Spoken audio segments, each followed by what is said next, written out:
গৌরসুন্দরীর আগমনের হেতু বর্ণনা করতে গিয়ে তিনটি কারণ দৃষ্টন করিয়েছেন। কৈছন রাধা প্রেমা, কৈছন মধুরিমা, কৈছন সুখতিহ ঘোর। এতিন বাঞ্ছিত ধন প্রজেনা হইল পূরণ, না পাইয়া ভাবিয়েন ঘোর।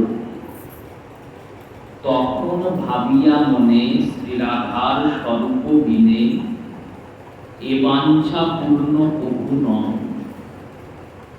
তাই রাধা প্রেমা গুরু করি, রাধা ভাব কান্তি ধরি, নদিয়াতে হইল উদয়।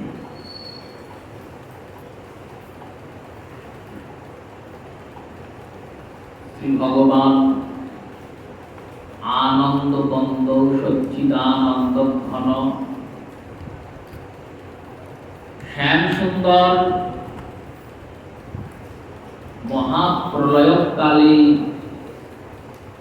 মহাশূন্য অবস্থানে অবস্থিত হয়ে চিন্তন করলেন। কি চিন্তন? না একস্তিতা বহু বিধা বিধয়তে। আমি এক আছি, আমি যেন বহু হয়ে যাই। এই যেই বহু হয়ে যায় চিন্তন করলেন, অমনি এই এত এত ব্রহ্মাণ্ডের সৃজন, এই মাতৃষ জীবাত্মাগণের সৃজন শুরু হল, সৃষ্টি হল। সৃজনের পরে সৃজন কার্যের দ্বারা এত সুন্দর সৃষ্টির নির্মাণ হল। সেখানে চতুর্প্রকারের জীব আবর্তিত ভাবে উৎপন্ন হলেন। উদ্ভিজ, শ্বেতজ, অন্ডজ, জরায়ুজ। জরায়ুজদের মধ্যে সর্বশ্রেষ্ঠ প্রাণী হল মনুষ্য। শ্রীমদ্ ভাগবতের দ্বিতীয় স্কন্ধে কৃষ্ণ দ্বৈপায়ন নন্দন সুখদেব বললেন, বিশ্বস্রষ্টা প্রজাপতি ব্রহ্মা তিনি 10 প্রকারের সৃষ্টি করলেন। প্রথম প্রকার সৃষ্টি করলেন মহান তত্ত্ব বা অহংকার, প্রথম সৃষ্টি ব্রহ্মা। আর 10ম সৃষ্টি হলো মনুষ্য। এই অহংকার থেকে 9ম যতগুলো সৃজন করেছেন, প্রত্যেকের গুণাবলী 10মের মধ্যে বিদ্য হয়েছে। শ্রীধর গোস্বামীপাদ বললেন, যাবত 10ৌ সংখ্যায় 9মম নিহিত্ব ইত্বা। যেমন 10 সংখ্যার মধ্যে 1 থেকে 9 পূর্বের ক্রমের 9টি সংখ্যা নিহিত থাকে। কেমন নিহিত থাকে? তো দেখুন, যখন কেউ পড়াশোনা শুরু করে, তখন প্রথম শ্রেণী পার করে দ্বিতীয় শ্রেণী, তৃতীয় শ্রেণী, এইভাবে ছাত্ররা উন্নতি করে। কোন ছাত্রকে জিজ্ঞাসা করা হয়েছে, তুমি কোন শ্রেণীতে পড়ো? তিনি বললেন, আমি 10ম শ্রেণীতে পড়ি। এই 10ম শ্রেণীতে পড়ি মানেই বুঝতে হবে তিনি প্রথম থেকে 9ম শ্রেণী পার করে তবে 10ম শ্রেণীতে ঢুকেছেন। কারণ 9ম শ্রেণী পার না করলে তো 10মে কেউ প্রবেশ করতে পারবে না। তেমনি 10-এর মধ্যে 10 সংখ্যক তখনই আসবে যখন 1 থেকে 9টা সংখ্যা হবে, তারপরে তো 10 নম্বর আসবে।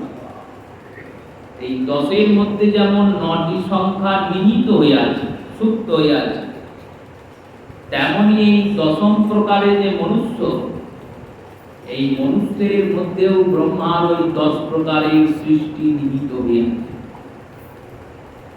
এবার মনুষ্যগণ সৃজন হয়েছে। সৃজন হওয়ার পর, সৃষ্ট হওয়ার পর মনুষ্যগণ পশুবিক কর্মের যে চতুর্বিধ কর্ম, আহার, বিহার ও ভয় মৈথুন, এই চতুর্বিধ প্রাকৃত কর্ম, প্রকৃতি জাত কর্ম, যে কর্ম তার প্রকৃতির মধ্যেই প্রবিষ্ট হয়ে আছে। যেমন ব্রাহ্ম শিশুকে শিকার করতে শেখাতে হয় না, সে শিকার করবেই। হুঙ্কারের জন্য সিংহকে উৎসাহিত করতে হয় না, সিংহের স্বভাব হুঙ্কার করা। তেমনি এই চতুর্বিধ কর্ম মনুষ্য শরীর করবে, আহার বিহার বয়ময় করবে।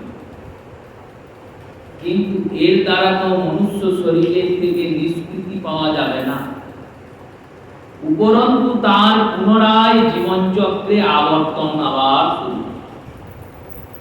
84 লক্ষবার জন্মের পরে একবার মানুষ হলাম, আর মানুষ হওয়ার পরে সারাটা জীবন আবার ওই পূর্ব জন্মের মতো পাশবিক কর্ম। পশুরা যা করছে, খাদ্য গ্রহণের জন্য চেষ্টা, সন্তানাদি উৎপত্তি, তাদের লালন পালন প্রতিপালন, ঘুমানো, আর জীবন কাটিয়ে মরে যাওয়া। এই কর্মের দ্বারাই যদি মনুষ্য জীবনকে আমি ব্যহিত করি, শুধু এই কর্ম, কি হবে? তাহলে পরে আর মানুষ হব না, আবার নতুন করে 84 লক্ষ করতে হবে। ফলস্বরূপ উন্নতি নাই জীবের। মনুষ্য শরীর পেয়েও তারা উন্নতি করছে না। শ্রী ভগবান তো করুণা সিন্ধু, তিনি চিন্তা করলেন এরা উন্নতির পথ জানে না, পথ জানে না বলেই তো উন্নতি করছে না। যদি পথটা দেখানো যায় তাহলে লোককে শেখানো যায়। পথ জানানোর জন্য সবার আগে একটি মানুষ হতে গেলে কি করতে হবে, একটি মানুষের কি করণীয়, সেই মনুষ্য আচরণ, এই মনুষ্য আচরণ শেখানোর জন্য তিনি ত্রেতা যুগে দশরথ নন্দন রূপে অবতীর্ণ হলেন। শ্রীরামচন্দ্র কি শেখালেন আমাদের? মানুষ কেমন করে হতে হয়, মনুষ্যের আচরণ শেখালেন। একটা মানুষ কি করতে পারে, তার যদি সচেষ্টা থাকে, তার যদি প্রয়াস থাকে, ওই 100 যোজন সমুদ্রের উপর সে সেতু মারতে পারে। শ্রী ভগবান রামচন্দ্রের সামর্থ্য ছিল, তিনি সামর্থ্যের প্রয়োগ করলেন না। শ্রীরামচন্দ্র যদি চাইতেন সমস্ত বানর সেনা সহিত রাম লক্ষ্মণ 2 ভাই সমেত এই সমগ্র সেনাকে নিয়ে শ্রীরামচন্দ্র একটি বানের উপর বসিয়ে লঙ্কায় পৌঁছাতে পারতেন, বা বান দ্বারা সেতু নির্মাণ করতে পারতেন। কিন্তু তাতে তো জীব শিক্ষা পেত না। জীবকে শিক্ষা দেওয়া প্রয়োজন। ভগবান নরলীলা করতে এসেছেন, তিনি নরলীলাতে যদি ঐশ্বর্য প্রকট করেন, তাহলে জীব চিন্তন করবে ভগবান ওইরকম করেছে, তাহলে আমরা ওইরকম করব। তাই নরলীলার হয় অপরূপ।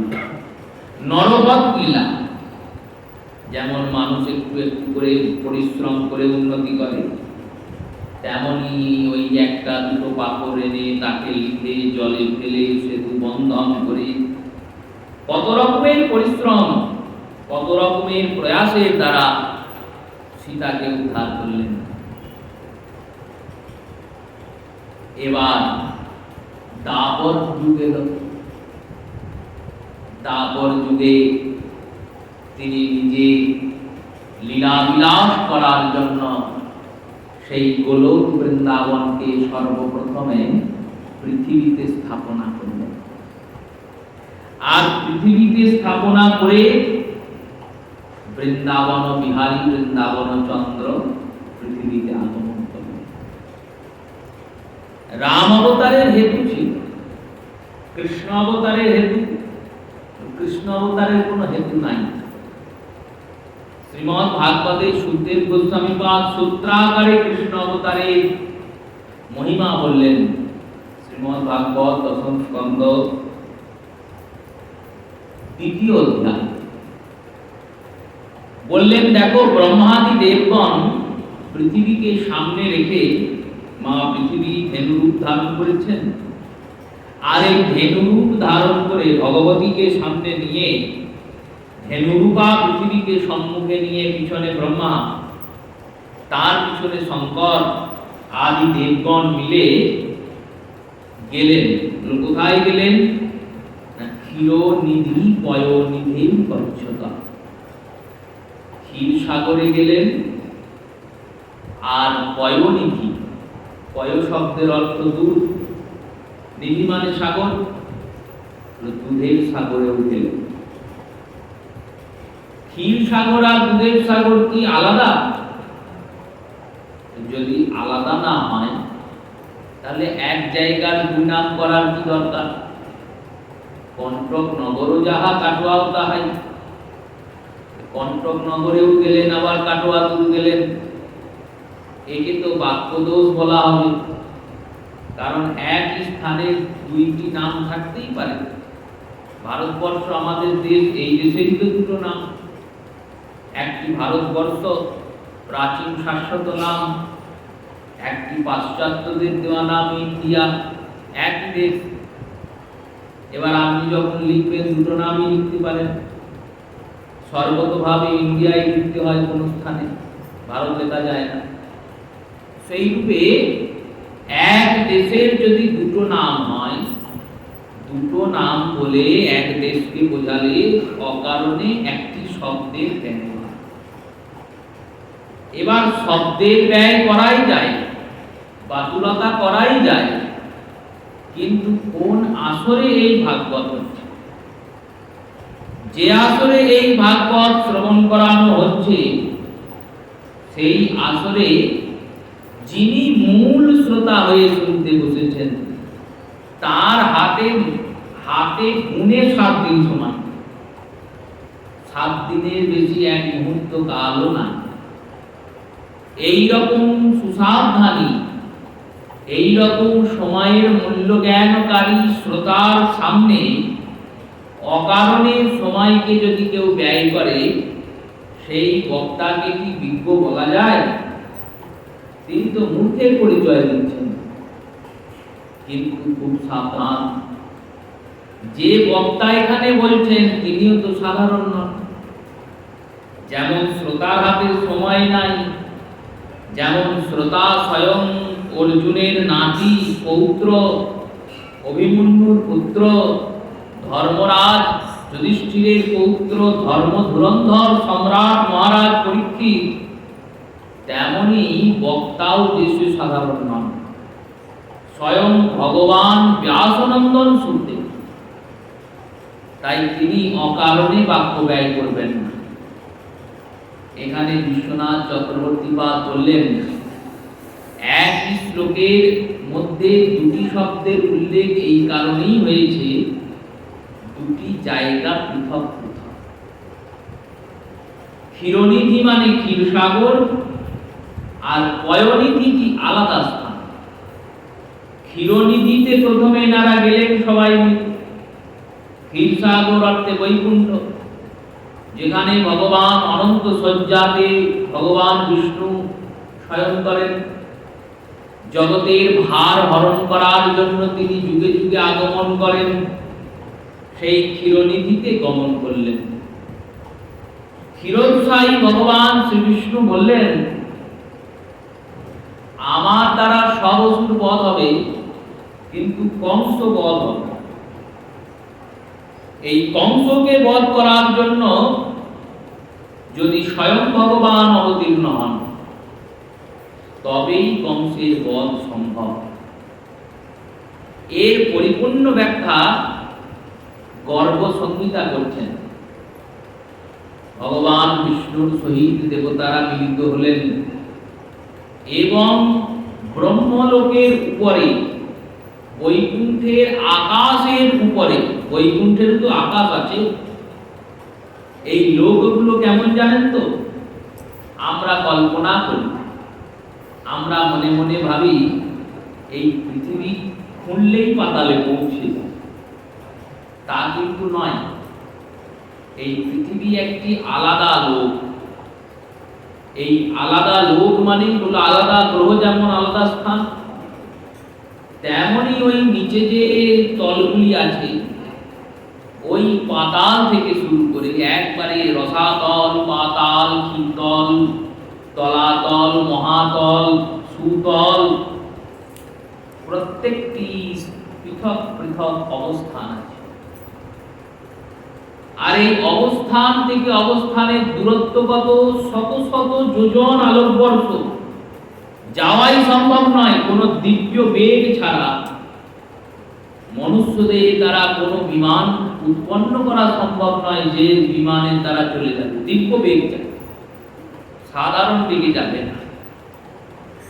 তেমনি এই পৃথিবীর উপরে যে লোকগুলি আছে, স্বলোক, মহলোক, জনলোক, তপলোক, ব্রহ্মলোক, সেগুলিও বিশেষ বিশেষ স্থানে অবস্থিত। এবার এক একটি লোক যদি থাকে, প্রত্যেক লোকের এক একটা আকাশ হবে। যেমন আমাদের পৃথিবীর আকাশ নীল রঙের, প্রত্যেক লোকের আকাশ হবে পৃথক, প্রত্যেক লোকের সূর্য হবে পৃথক, প্রত্যেক লোকের পৃথক পৃথক অবস্থা। সেই রূপেই বৈকুণ্ঠ লোকের আকাশ, আর সেই আকাশে একটি শূন্য ছিদ্র আছে। এই ছিদ্রটি কিভাবে হয়েছে? যখন ভগবান বামন রূপে তার পদটিকে ঊর্ধ্বে রক্ষা করেছেন, তখন বামন ভগবানের যে বৃদ্ধাঙ্গুষ্ঠ, তার যে নখ, ওই নখের দ্বারা আমাদের ব্রহ্মাণ্ডের ছিদ্র হয়েছে। আর ছিদ্র হওয়া মাত্র ওই ছিদ্র দিয়ে একটি জলধারা অবতীর্ণ হয়েছে। এটি বরাহ কল্পের বর্ণনা, শ্বেত নীল বরাহ কল্প। এখন শ্বেত বরাহ কল্প চলছে, এ বিস্তর আলোচনার বিষয়। এই বরাহ কল্পানুযায়ী আমরা যে কল্পে বাস করছি, যে বিবেচন মন্বন্তরে বাস করছি, এই মন্বন্তর অনুযায়ী ব্রহ্মার 51 নম্বর দিন চলছে। একটি মাস পার করে 21টি দিন ব্রহ্মা পার করেছেন। 100টা বছর ব্রহ্মার আয়ু, 360 দিনে 1 বছর। এই 360 দিনের 1 বছরের মধ্যে সবেমাত্র 51টি দিন ব্রহ্মার আয়ু হয়েছে। এখনো এত গল্প যাবে, তবে ব্রহ্মার নাশ হবে, তবে ব্রহ্মাণ্ডের নাশ হবে। সেই রূপে ওই জলধারাটি যখন নির্গমন করলেন ভগবান শ্রীহরির পাদপদ্ম থেকে, ওই জলধারাটিকে ব্রহ্মা অক্ষয় কুমণ্ডলে ধরেছিলেন, তিনি ভগবতী গঙ্গে, ওই আকাশ গঙ্গার বাড়ি। সেই ছিদ্রপথে তারা গমন করলেন, আর গমন করে পৌঁছালেন কোথায়? এক দিব্য স্থান। যে দিব্য স্থানে পৌঁছাচ্ছেন, যখন ওই দিব্য স্থানে পৌঁছালেন, দেখলেন একটি নদী পার হতে হচ্ছে। নদীতে অনেক নুড়ি পড়ে আছে। ভগবান শ্রীহরি নারায়ণকে এনারা জিজ্ঞাসা করলেন, নারায়ণ তো নিয়ে যাচ্ছেন দেখিয়ে দেখিয়ে রাস্তা। ব্রহ্মা জিজ্ঞাসা করছেন, শিব জিজ্ঞাসা করছেন, এই নুড়িগুলো কি? ভগবান বললেন, দেখো, এগুলো নুড়ি নয়, এগুলি এক একটা ব্রহ্মাণ্ড। এই যে নদীটা দেখতে পাচ্ছ, এই নদীটার নাম হলো বিরজা নদী। এই বিরজা নদীতে ব্রহ্মাণ্ড খেলা করে। কেমন? বললো, যাবতম গৌণ্ডকী শালগ্রামম তথা।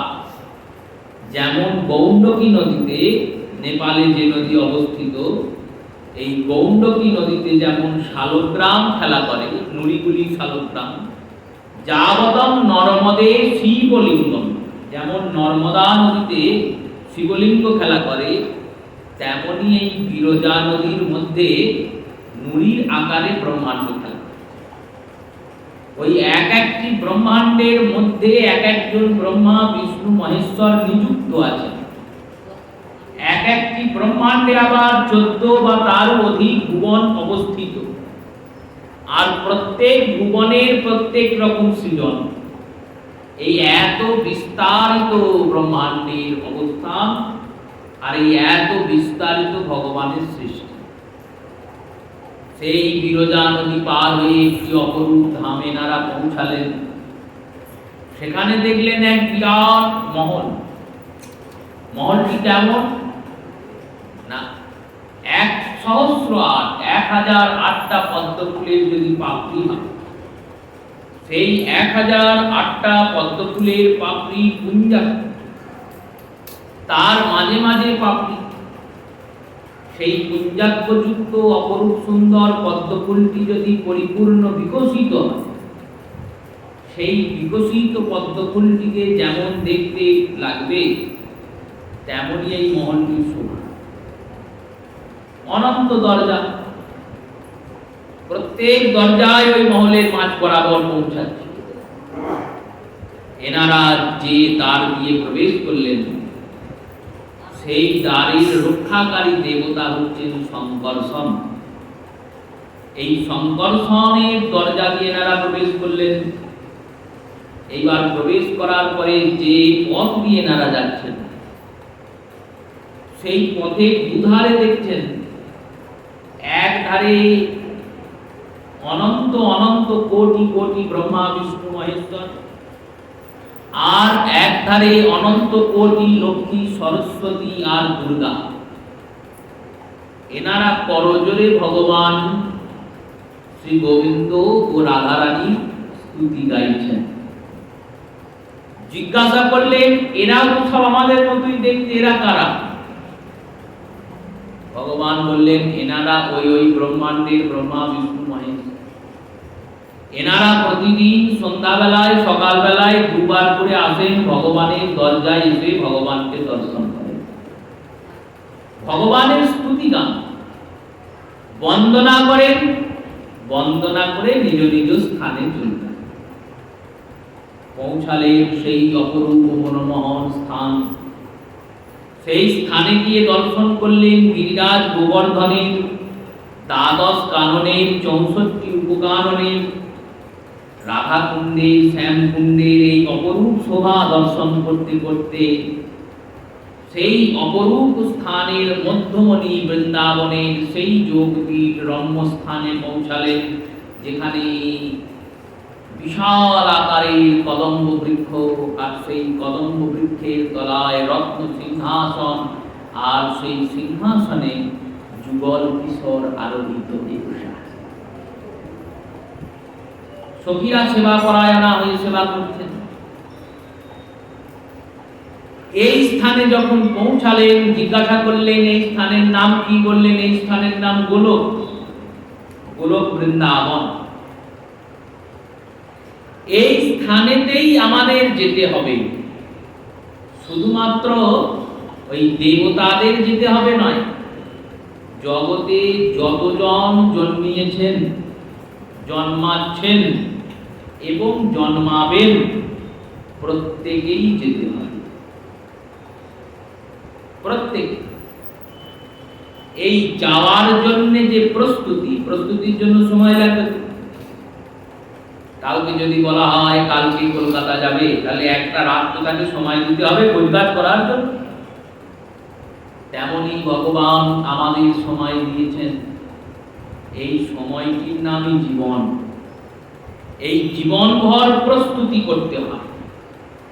যদি গোছগাছ হয়ে যায়, তুমি ট্রেনে যাবে, ট্রেন ছাড়ার সময় ট্রেন ধরবে, এবার তুমি ট্রেনের টিকিট করেছো 1 মাস আগে, দূরে যখন যাত্রা হয় তখন 1 মাস 2 মাস আগে টিকিট হয়। টিকিট হয়ে গেছে, টিকিট পেয়ে গেছো, এবার প্রতিদিন প্রস্তুতি হচ্ছে 1 মাস পরে বৃন্দাবন যাব, বৃন্দাবনের জন্য এটা নিয়ে যাব, ওটা নিয়ে যাব, সেটা নিয়ে যাব। প্রস্তুত হতে হতে সেই মাসে সেই সময় এসেছে। ওই 1 মাস আগে থেকে পূর্ব প্রস্তুতি, বৃন্দাবন যাব, এবার যাওয়ার সময় এসেছে।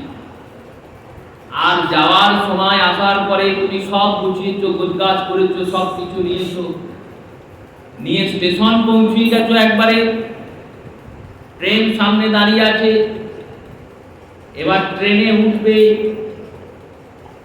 টিটি সাহেব এসে দাঁড়িয়েছেন, বললেন টিকিটটা দিন।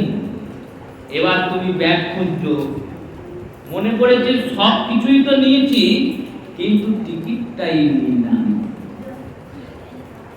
এবার কোন উপায়ে তুমি আর ট্রেনে উঠতে পারবে? পারবে না। তুমি যদি বলো না না আমি তো টিকিট কেটেছিলাম, কেটেছো টিকিটটা নিয়ে এসো, কাটতেই পারো, কিন্তু তুমি যে কেটেছো তার প্রমাণ কি? টিকিট করি, টিকিট তো নাই, আর যাওয়া হবে না। 1 মাসের এই প্রস্তুতিটা পণ্ড হয়ে গেল। তেমনি সারা জীবন তুমি প্রস্তুতি করলে, আর জীবনের অন্তে যখন সেই ভগবত ধাম যাওয়ার সেই ট্রেনটা এসে দাঁড়ালো, সেখানে গিয়ে তুমি ব্যাগ খুললে, তারা বললেন যে তুমি যে সারা জীবনটা কাটালে পৃথিবীতে, বোঝকাজ খুব করলে, গোবিন্দের ধামে যাবে, তা গোবিন্দের ধামে যেতে গেলেও টিকিট লাগে। সেই টিকিটটার নাম হচ্ছে তার ব্রহ্ম নাম। জিজ্ঞাসা করবেন নাম সঞ্চয় কতদিন করেছো? বললো প্রভু আমি সব সঞ্চয় করেছি, ধন সঞ্চয় হয়েছে, সম্পদ সঞ্চয় হয়েছে, বাড়ি হয়েছে, গাড়ি হয়েছে, পুত্র হয়েছে, জন হয়েছে, পরিজন হয়েছে, সব কিছুই আমি জমিয়েছি, সব কিছুই আমি বুঝিয়েছি, কিন্তু টিকিটটা আর আমি আনতে ভুলে গেছি। কাটো নাই কি? তোমার কি নামের জন্য কোথাও আশ্রয় হয়নি? গুরুমন্ত্র নাওনি? বললো না না গুরুমন্ত্র তো নিয়েছি, কিন্তু জপ করি নাই, ভজন করি নাই, গোবিন্দকে ডাকি। যেমন টিকিট ভুলে গেছো বলে ট্রেনে উঠতে দেবে না, তেমনি ভজন হলো না বলে তোমার গৌর চরণ পাওয়া হবে না। গৌর চরণ পাওয়া হবে, সেই স্থানেই যেতে হবে আমাদের। যারা সজ্ঞানে যাবেন তারা সজ্ঞানের অনুভূতি পাবেন, যারা অজ্ঞানে যাবেন তারা অজ্ঞানের অনুভূতি পাবেন। অজ্ঞানে যাবেন মানে বললেন দেখুন, যখন প্রলয় হবে না তখন সব আবার ওইখানে পৌঁছে যাবে। তখন তো আর আমরা আমাদের মধ্যে থাকবো না, তখন তো সব হারিয়ে যাবে, শূন্য হয়ে যাবে, বুঝতেও পারবো না কোথায় আছে। যারা সজ্ঞানে যাবেন তারা ওই গোলকের মধুরতা আস্বাদন করতে পারে। এই এত আস্বাদন করে, এত বিশ্লেষণ করে, এত পুরো পূজ্য গুরুত্বযুক্ত মহান এই শাস্ত্রীয় কথার ব্যাখ্যার নির্যাস কত সুন্দরভাবে দাস ঠাকুর করছেন এক পদে। স্বরূপে সবার হবে গোলকের স্থিতি, একটা পদে। এইটাকে চিন্তন করুন। স্বরূপে সবার হবে গোলকের স্থিতি, বৈকুণ্ঠে ক্ষীরোদ সাই কমলার। এই কারণে লিখলেন। ব্রহ্মাদি দেবগণ দর্শন করলেন যুগল কিশোরকে। ভগবান শ্রীহরি বললেন প্রভু দাপর যুগ এসেছে, শিশুপাল দন্তবক্রের আগমন হয়েছে, এনারা প্রত্যেক কল্পেই জয় বিজয় রূপে দাঁড়ি হন, প্রত্যেক কল্পেই এনাদের পতন হয়, প্রত্যেক কল্পেই এনারা হিরণ্যাক্ষ, হিরণ্যকশিপুর, রাবণ, কুম্ভকর্ণ, শিশুপাল দন্তবক্র হন। আর এনাদেরকে আমি রাম রূপে, নৃসিংহ রূপে, বরাহ রূপে ও বাসুদেব রূপে উদ্ধার করি। কিন্তু এই কল্পে বৃন্দাবনের মথুরা মণ্ডলে কংস নামে এক অসুর আছে। তিনি পূর্ব জন্মের বর পেয়েছেন, এই জন্মের বর নয়। কংসের যে বর, কংস এই জন্মে কোনো তপস্যা করেনি, পূর্ব জন্মের তপস্যা, পূর্ব জন্মের ভজনও বিফলে যায় না। ওই রকম ব্যক্তি, যে ব্যক্তি ঘোর তামসিক, যদি তামসিক ব্যক্তির ভজন বিফল না হয়, তাহলে সাত্ত্বিক ব্যক্তির কি বিফল হবে? হবে। ভজন এমন একটা সুরক্ষিত ধন। পূর্ব জন্মের ইনি ভজনকারী, কাল নেমি নামক অসুর, ইনি বর পেয়েছেন। বিষ্ণুর দ্বারাও বধ হবেন না, বিষ্ণুর কোনো মায়ার দ্বারাও বধ হবেন না। অতএব যদি আপনি অবতীর্ণ হন, ভগবান বললেন, বেশ আমি যাব, তোমরা ফিরে যাও, তুমি বসুদেবের পুত্র হয়ে জন্মাবে, যেমন প্রত্যেক দাপরে জন্ম, আর আমি যশোদানন্দন হয়ে নন্দনন্দন হয়ে অবতীর্ণ বলে দিলেন। এবার বলে দেওয়ার পরে ভগবানের কাছ থেকে এনারা চলে গেলেন। ভগবান রাধারানীকে বললেন, চলো ব্যাগপত্র গোছাও, আমাদের তো যেতে হবে। শ্রীমতী বললেন, আমি কি যাব বলেছি? আমি তো যাব বলি নাই। তুমি কংসকে বধ করার জন্য বৃন্দাবন যাবে, যাও। মথুরায় যাবে, যাও। তখনও ব্রজমণ্ডল স্থাপন হয়নি, তুমি যাবে, যাও, আমি যেতে পারবো না। শ্রী ভগবান বললেন, তুমি যদি না যাও তাহলে আমি এই লীলা করবো কি করে? কারণ কোন ব্যক্তি ধনবান, ধনবান কেন? ধন আছে বলে ধনবান। যদি ধন না থাকে ধনবান হবে? কোন ব্যক্তি 1 কোটি টাকার মালিক, এবার সে এমন জায়গায় আছে তার কাছে কোনো টাকা নাই, পয়সা নাই, মানি ব্যাগটাও নাই, মোবাইল ফোনটাও নাই, একবারে অপরিচিত দেশ, সব হারিয়ে ফেলেছে। সব হারিয়ে ফেলার পর লোকের কাছে যাচ্ছ, আর গিয়ে বলছে আমাকে দুটো খেতে দেবে, হ্যাঁ দেবো, পয়সা দাও। পয়সা চাইছো? আমি 1 কোটি টাকার মালিক, তার পয়সা দাও। পয়সা নাই, দেবে? দেবে না।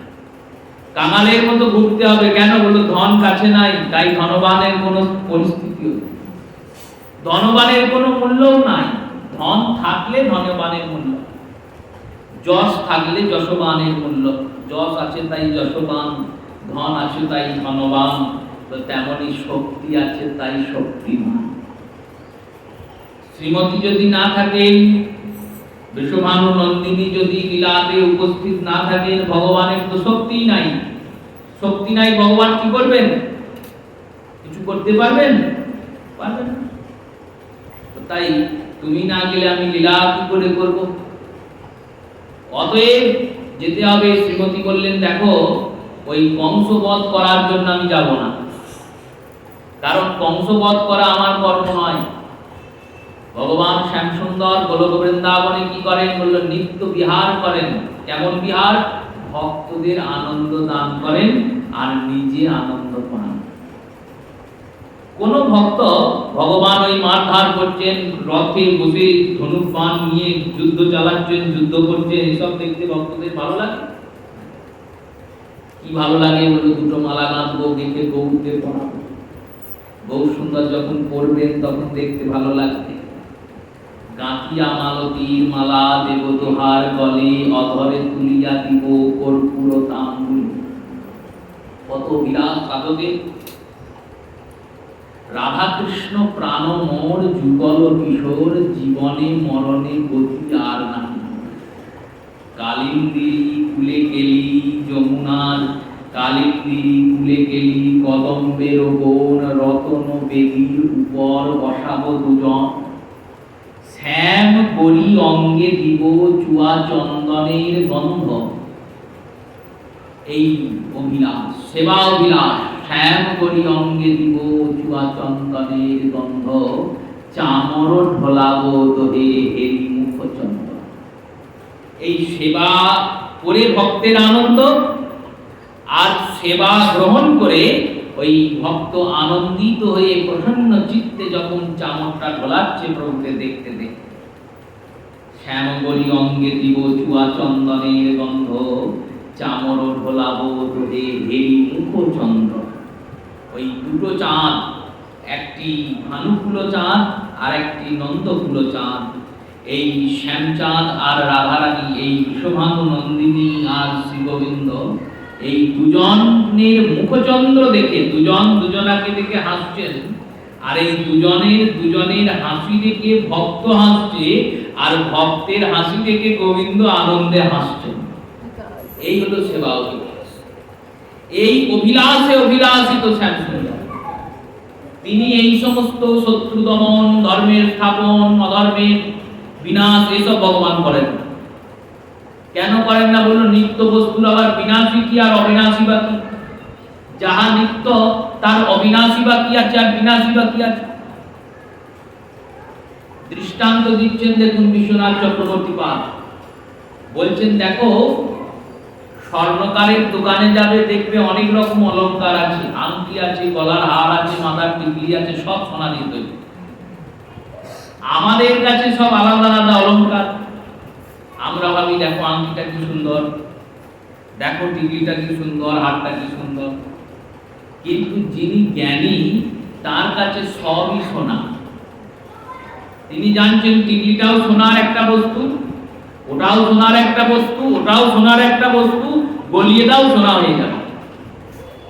তেমনি ওই পৃথক পৃথক যে লীলার দর্শন, ধর্মের স্থাপন, অধর্মের বিনাশ, এই সমস্ত আমাদের যাদের জ্ঞান আহরণকারী শুষ্ক হৃদয়যুক্ত ব্যক্তি, যারা ভক্তি স্পর্শ করতে পারে নাই, এখনো হৃদয়ে ভক্তি প্রবেশ করেনি, এখনো রাগাত্মিকা সাধনা কি বস্তু জানে না, তাদের ওগুলো শুনতে ভালো লাগে। ভগবান এই অসুরকে বধ করছে, ওকে প্রহার করছে, ওকে দণ্ড দিচ্ছে, ওকে কৃপা করছেন, এসব ভালো লাগে। ভক্তদের বলল ওসব অভিলাষ নাই, শুধু একটাই অভিলাষ, ওই রতন বেদির পরম সাহস।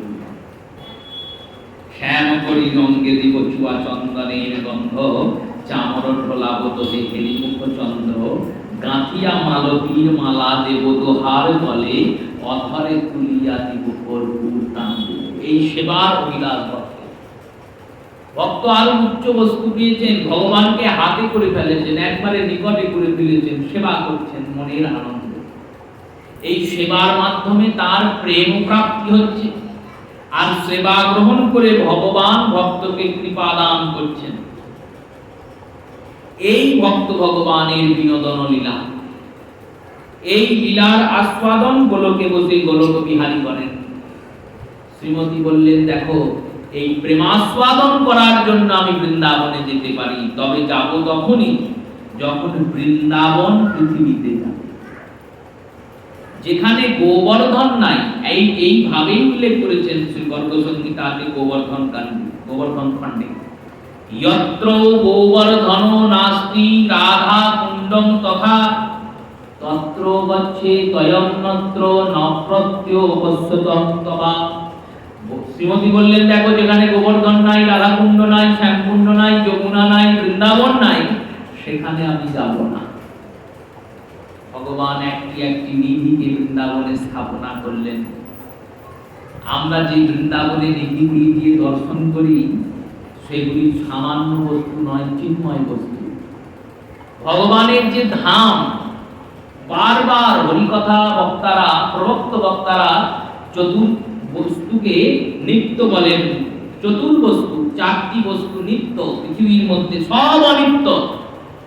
এই জগতে যা দেখছেন সব অনিত্য, আজ আছে কাল থাকবে না, কিন্তু চারটি বস্তু নিত্য, কালও ছিল, আজও আছে, আর আগামী কালও থাকবে। এই চারটি বস্তু কি?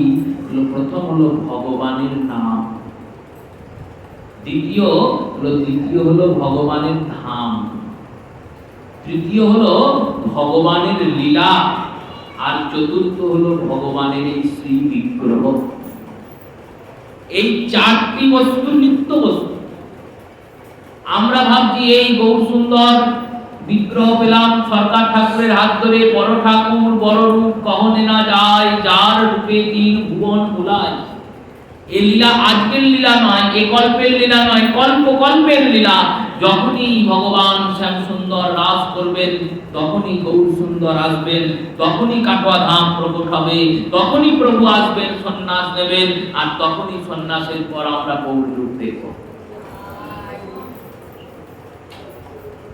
এ হয়েই থাকবে, হতেই থাকবে, ক্রমান্বয়ে চলতেই থাকবে। এই লীলা প্রভু করেন কেন? করছেন এই কারণে, প্রভু আসছেন যাচ্ছেন, আসছেন যাচ্ছেন, এই আসা যাওয়ার মাঝে যদি একবার তুমি তাকে ধরতে পারো।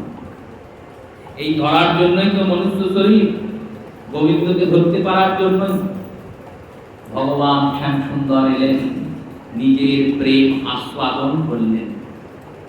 এই প্রেমাস্বাদন করলেন বৃন্দাবনে, নিজে আস্বাদন করার পরে মনে কৌতুক হয়েছে, ইচ্ছা হয়েছে, আমি তো পেলাম, আমার আস্বাদন তো হলো, কিন্তু শ্রীমতী রাধারানী যেভাবে আমাকে আস্বাদন করে, ভক্তরা আমার প্রতি যে সেবা নিবেদন করে, সেই নিবেদিত সেবাটা তো আমি গ্রহণ করি, আমি গ্রহণ করে আনন্দ পাই, সে আনন্দ আমি অনুভব করেছি, সে আনন্দের কথা আমি বলতে পারবো। কিন্তু তারা যে আনন্দটা পায়, সে আনন্দ কি করে পাবে? দৃষ্টান্ত দিচ্ছেন বিশ্বনাথ চক্রবর্তী পাদ, বলছেন দেখো, এক জননী তার সদ্যজাত শিশুকে স্তনপান করাচ্ছে। কিছুক্ষণ আগেই সেই জননী প্রসব বেদনায় ছটফট করছিলেন, চরম কষ্ট পাচ্ছিলেন। এই কষ্ট নিবৃত হয়েছে, প্রসব সম্পূর্ণ হয়েছে, ভূমিষ্ঠ হয়েছে সদ্যজাত। এবার সদ্যজাতকে দিয়েছেন, সদ্যজাতকে নিয়ে নিজে স্তনপান করাচ্ছেন। স্তনপান করাচ্ছেন আর মনে খুব আনন্দ পাচ্ছেন। ওই সদ্যজাত শিশু স্তনে কামড় দিচ্ছে, কামড়েও আনন্দ। এবারে আনন্দটা যে পাচ্ছেন জননী, সেই আনন্দটাকে যদি উপভোগ করতে হয়, আনন্দটাকে চিন্তন করা যেতে পারে, কিন্তু পরিপূর্ণ উপভোগ করতে গেলে ওই স্থানে গিয়ে তোমায় বসতে হবে। তুমি যেদিন জননী হবে, তোমার যেদিন সন্তান হবে, সেই সন্তান যেদিন তোমার পয়োধর নিয়ে শোষণ করবে, তখন ওই আনন্দানুভূতি প্রাপ্তি করতে পারবে, তার আগে তো পাবে না। সেই রূপে শ্রীমতী আমার দর্শন করে কি আনন্দ পায়, আমার দর্শন নাই, আমি নাই সেখানে, আমার চিন্তন করে কি আনন্দ পায়। আমার চিন্তন করার স্থান নেই, কারণ আমি তাদের ত্যাগ করে বিরহের দাবাগ্নিতে ফেলে দিয়ে চলে এসেছি মথুরায়, মথুরা থেকে দ্বারকায়। এই রকম ভাবে যাদেরকে আমি ফেলে দিয়ে এলাম, ছেড়ে দিয়ে এলাম, তা সত্ত্বেও তারা কৃষ্ণ কৃষ্ণ বলে কাঁদছে, কেঁদে কি আনন্দ পায়। এই আনন্দ যদি জানতে হয়, তাহলে কৃষ্ণকে কৃষ্ণ ভক্ত হতে হবে।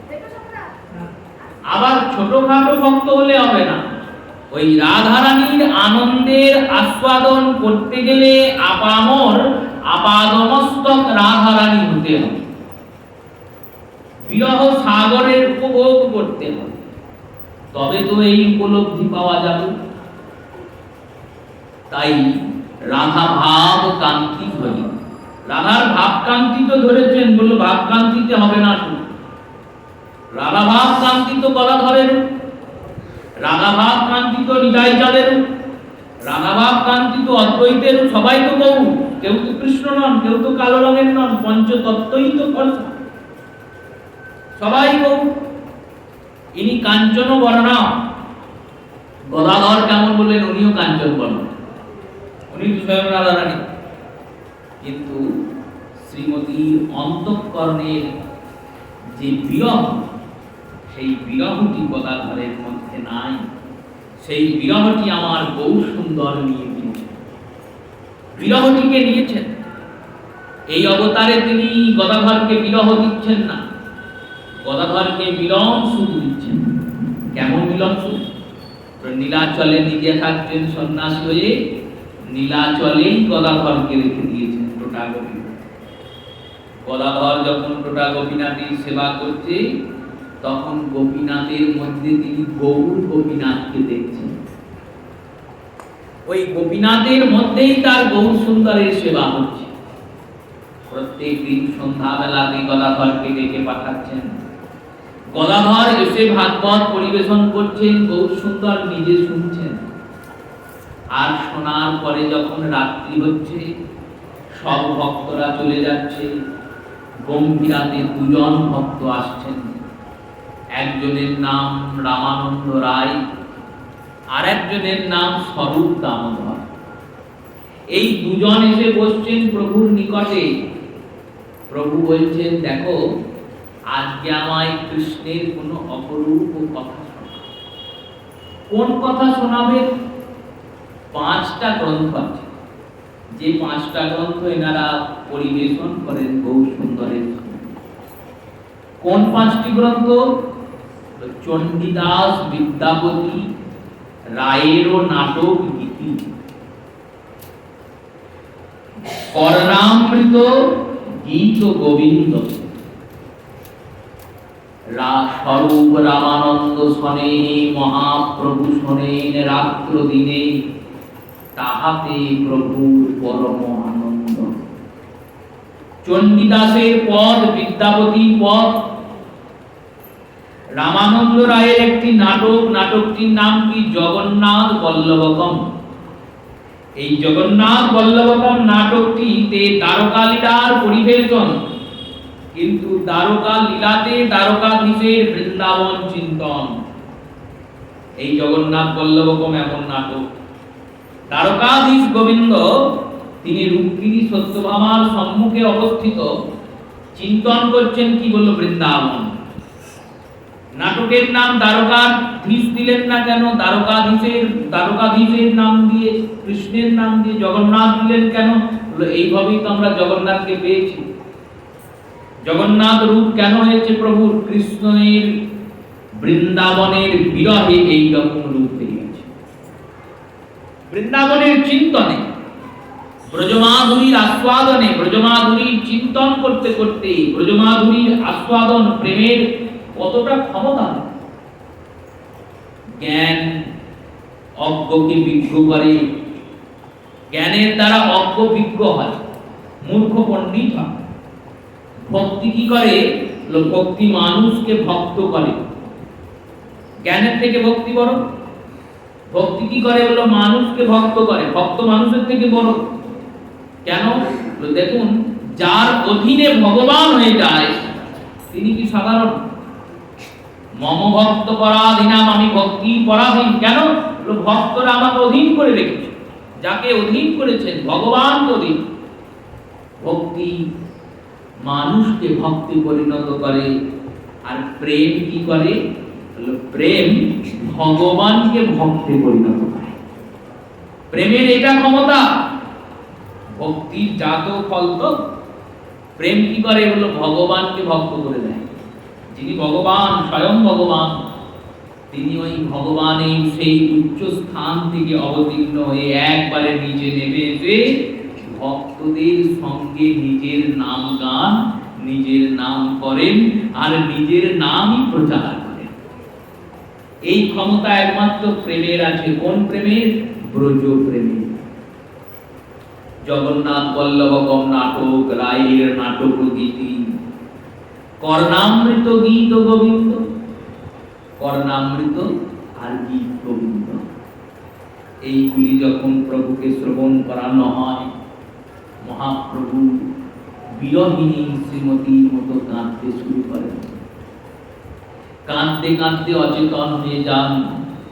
কখনো কাঁদতে কাঁদতে কৃষ্ণ কোথায়, কোথায় গেলে কৃষ্ণ পাবো, কোথায় গেলে কৃষ্ণকে পাবো, কোথায় আমার শ্যাম সুন্দর, কোথায় আমার প্রাণনাথ, কোথায় আমার প্রাণবধূ, এই বলেই চলতে শুরু করেন, ছুটতে শুরু করেন।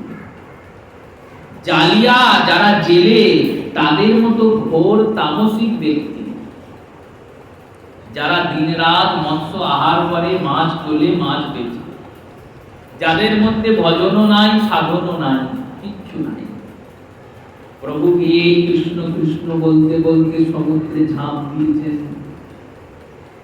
ঝাঁপ দিয়ে বিলীন হয়ে গেছেন সমুদ্রে। কেউ খুঁজে পাচ্ছে না কোথায় গৌর সুন্দর, কোথায় গৌর সুন্দর। সবাই খুঁজছেন সারা রাত্রি।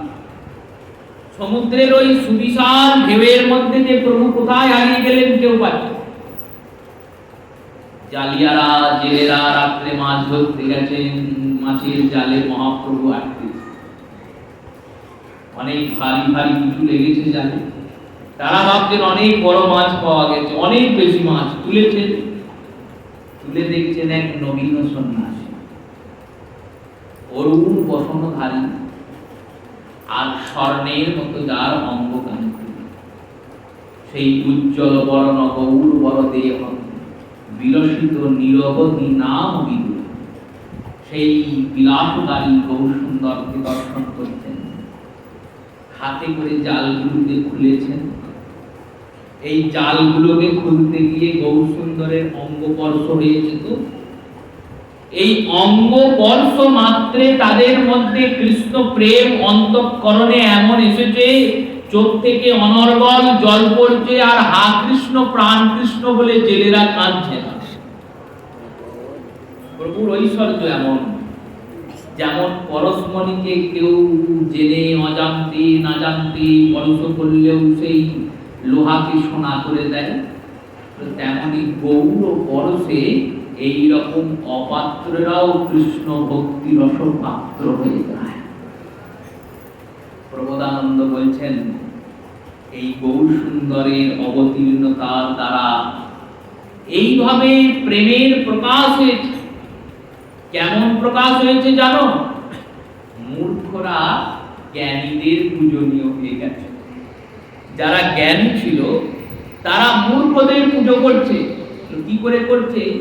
জ্ঞানীরা ভাবছে আমরা বললাম, আমরা শিখলাম, পড়লাম, লোককে প্রচার করলাম, কিন্তু মানতে পারলাম না।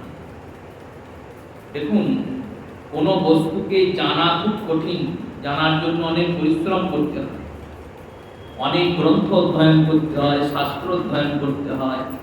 অধ্যয়ন করলাম, শাস্ত্রের অনুশীলন করলাম, শিখলাম, জানলাম, পড়লাম, লোককে প্রচার করলাম, কিন্তু সব করার পরেও যদি নিজে মানতে না পারি, নিজে আচরণ করতে না পারি, তাহলে তো আমার জ্ঞান যথাযুক্ত হলো না। আমার জ্ঞান যথাযুক্ত হলো না। লোককে বললাম মায়া করা উচিত নয়, মোহ করা উচিত নয়, লোভ করা উচিত নয়, নাম করা উচিত, সবাইকে বলছি নাম করো, নাম করো, সবাই নাম করছে, আমি আর করছি না, তাহলে কি করে হবে? তাই জ্ঞানীগণ যে ভগবত প্রাপ্তির জন্য নির্মোহ হওয়ার কথা বলতেন, সেই নির্মোহ তারা হতে পারছেন না। কিন্তু যারা জ্ঞান অর্জন করেন নাই, শুধুমাত্র গৌর সুন্দরের কৃপা পেয়েছেন, সেই গৌর সুন্দরের কৃপাতে তাদের মধ্যে এমন দিব্য চেতনা জেগেছে, যে দিব্য চেতনার ফলে তারা জ্ঞানীদেরও পূজনীয় হয়েছে। কেমন পূজনীয় হয়েছেন দেখুন। শ্রীমন মহাপ্রভুর কাছে এক সেবক আছেন, তার নাম গোবিন্দ দাস। এই গোবিন্দ দাস কিছুই জানেন না। তিনি কোনো বেদ বিদ্যার অধিকারী নন, তিনি কোনো শাস্ত্র অধ্যয়নও করেন নাই, তিনি সর্বত্রভাবে অজ্ঞবিজ্ঞের মধ্যেই করেন, গৌর সুন্দরের সেবা করেন। এই সেবা করতে করতে তার মধ্যে কেমন জ্ঞান সিঞ্চন হয়েছে। সেবা তো করলেই হবে না, সেবা করলে সেবা করার মতো করতে হবে। সেবা করার উদ্দেশ্যটাকে আগে চিন্তন করতে হবে। উদ্দেশ্যটা কি? বললো উদ্দেশ্যটা প্রভুকে সুখ দান করা। কৃষ্ণ সুখ তাৎপর্য এই তার জীব। এই কারণে গোপীরা শ্রেষ্ঠ। গোপীরা শুধু চিন্তা করে আমার শ্যাম সুন্দর কিসে আনন্দ পাবে, আমার গোবিন্দ, আমার রাধাকান্ত কিসে ভালো থাকবেন, এই চিন্তা হলো গোপীদের চিন্তা। শ্রী গৌর সুন্দর শ্রীমন মহাপ্রভু তিনি ক্লান্ত শ্রান্ত পরিশ্রান্ত হয়ে শুয়ে আছেন। গোবিন্দ দাস এসেছেন চরণ সেবা করতে। এমন করে গম্ভীরায় প্রভু শুয়েছেন যে প্রভুকে লঙ্ঘন না করে ঘরে প্রবেশ করা যাবে না, আর প্রভুকে ঘরে প্রবেশ না করে সেবাও করা যাবে না। মহাপ্রভুকে বলছেন, প্রভু একটু যদি আমাকে জায়গা দেন, আমি ঘরে যাই। প্রভু কোনো সারা শব্দ দিচ্ছেন না, এতটাই ক্লান্তি শরীরে সারা দেওয়ারও সামর্থ্য নাই। গোবিন্দ দাস নিজের উত্তরীয় বসনটি প্রভুর উপরে ঢেকে দিয়ে ঘরে প্রবেশ করলেন, সেবা করলেন। সেবা করার পরে প্রভু যখন অপরাহ্ন কাল হয়েছে, বিকাল হয়েছে, মহাপ্রভু গাত্রোত্থান করলেন। গোবিন্দ দাসকে বললেন, প্রসাদ পেয়েছো? গোবিন্দ দাস বললেন, কি করে প্রসাদ পাবো প্রভু? কি করে পাবে মানে? আপনাকে লঙ্ঘন করে, আপনাকে পার করে গিয়ে প্রসাদ পাওয়া যায়? আপনাকে লঙ্ঘন করলে তো অপরাধ হবে, শাস্ত্রে শুনেছি। লোকেরা পণ্ডিতেরা বলে। মহাপ্রভু বললেন, বেশ, তা আমাকে লঙ্ঘন করে প্রসাদ পেতে যাওয়া যায় না, বুঝলাম, খুব ভালো কথা। ঠিক কথা, গুরুকে গোবিন্দকে কি লঙ্ঘন করা যায়? যখন এলে তখন কি করে এলে? যখন এলে তখনও তো আমাকে লঙ্ঘন করিয়ে এসেছো। তখন তোমার অপরাধ হয় নাই, তখন তোমার অপরাধ বোধ কাজ করে নাই, তখন তো ভুল কাজ করেছো। গোবিন্দ দাস বলছেন, প্রভু যখন এসেছি তখন তোমাকে সেবা দিয়ে সুখী করবো বলে এসেছি। এই যে তুমি আনন্দিত হয়ে উঠতে হলে, গাটা উঠালে, ক্লান্তিটা দূর হয়েছে, এই দূর হওয়াটার জন্য আমি এসেছি। এই তোমাকে সুখ দান করার জন্য যদি নরকে যেতে হয় আমি তাও যাব, কিন্তু নিজের পেট ভরানোর জন্য এক তিল অপরাধ করতে পারি না। এখন কত বিজ্ঞের কথা। জ্ঞানীরা হাতে শুষ্ক পুঁথি নিয়ে, শাস্ত্র নিয়ে বসে থাকলো, আর শুধু গৌর কৃপাবর্ষ পেয়েছেন বলে ইনি প্রেমীদের শিরোমণি হয়ে গৌর চরণে পড়ে থাকবেন। জ্ঞানীরা এসে নাকি দণ্ডবোধ করছেন, গৌরের কৃপায়, গৌর সুন্দরের কৃপায় এটাই। আর এটাকেই নয়নানন্দ পদাকারে রচনা করে লিখলেন, বেদ ও বিদ্যা দুই কিছু নাহি জানো। প্রথমে লিখলেন, দেখো, বেদ বিদ্যা সর দর্শন সে যদি গৌরাঙ্গ নাহি ভজে। বেদ অধ্যয়ন করেছেন, সর দর্শন করেছেন, সে যদি গৌরাঙ্গ নাহি ভজে। মিছে তার অধ্যয়ন লোচন বিহীন জন, অন্ধের দর্পণের কিবা কাজে। মিছে তার অধ্যয়ন, তার অধ্যয়ন কি বললো? মিথ্যা। আর কেমন মিথ্যা না? লোচন বিহীন জন, অন্ধের মতো। অন্ধ ব্যক্তিকে যদি আয়না দেওয়া হয়, অন্ধের দর্পণের কিবা কাজে? অন্ধকে আয়না দিলে আয়না নিয়ে সে কি করবে? দর্পণ নিয়ে কাকে দেখবে আর কি বা দেখবে? সে তো কিছুই দেখতে পায় না। বেদ বিদ্যা দুই কিছু নাহি জানত, বেদও জানে না, বিদ্যাও জানে না। এবার সাবধান হয়ে বুঝতে হবে, এর ব্যাখ্যার অপব্যাখ্যা করলে হবে না। নয়নানন্দ ঠাকুর বেদকে অবজ্ঞা করছেন না। তিনি এটা বললেন না যে বেদ ও বিদ্যা দুই কিছু নাহি মানত। মানত মানে বেদও মানে না, বিদ্যাও মানে না। মানত শব্দের অর্থ করলে অপব্যাখ্যা হয়ে যাবে। বেদ বিদ্যা কিছুই মানে না বলে তা নয়, বেদ ও বিদ্যা দুই কিছু নাহি জানত। বেদ জানে না, বিদ্যাও জানে না, পড়াশোনা নাই, মূর্খ ব্যক্তি। সে যদি গৌরাঙ্গ করে সার, সেই রকম লোক যদি গৌর সুন্দরকে সার করেন, সার করেন মানে বললো রাত্রি দিন শুধু গৌর চরণ ভজনা করেন, সে যদি গৌরাঙ্গ করে সার, নয়নানন্দ ঘনে সেই তো সকল জানে, সর্বসিদ্ধি করতালি। তাই সেই গৌর সুন্দরের চরণে যাতে রতি হয়, মতি হয়, সর্বশেষ ওই রাতুল চরণে গতি হয়। এই অভিলাষ গৌর চরণে জানিয়ে প্রত্যেক শ্রোতা মাতা ভক্ত বৈষ্ণব চরণে প্রণাম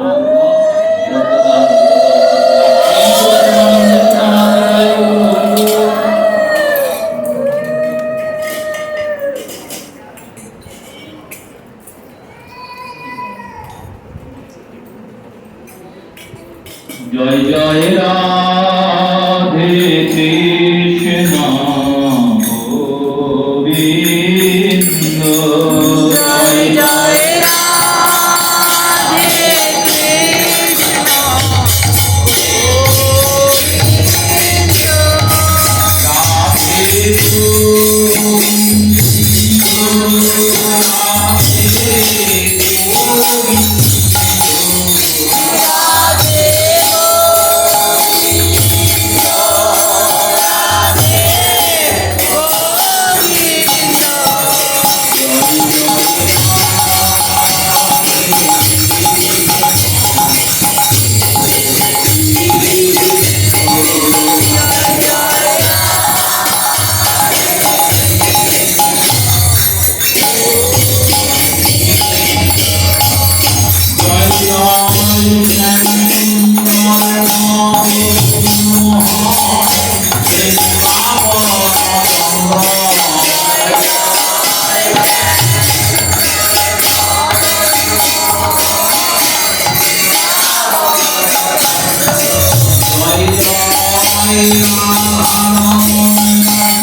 Hare